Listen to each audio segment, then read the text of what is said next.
సంకటనాశక గణేశ స్తోత్రం అంటే మన సంకటములంటే కష్టాలు తీర్చే గణేశ స్తోత్రం అన్నమాట. ఇది రోజు చదువుకుంటే చాలా మంచిది. నారద ఉవాచ ప్రణమ్య శిరసా దేవం గౌరీపుత్రం వినాయకం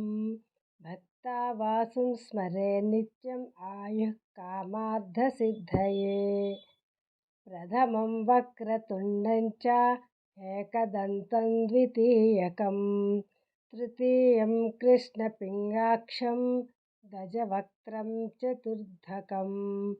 లంబోదరం పంచమం చ షష్టం వికటమేవ చ సప్తమం విఘ్నరాజం చ ధూమ్రవర్ణం తథాష్టమం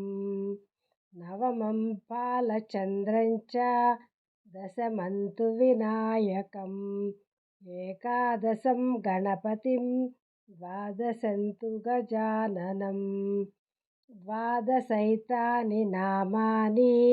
త్రిసంధ్యా యః పఠేన్నరః న చ విఘ్నభయం తస్య సర్వసిద్ధికరం ప్రభో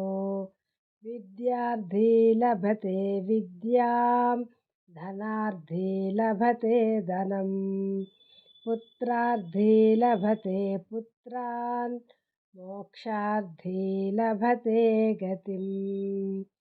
జపేద్గణపతి స్తోత్రం షడ్భిర్మాసైః ఫలం లభేత్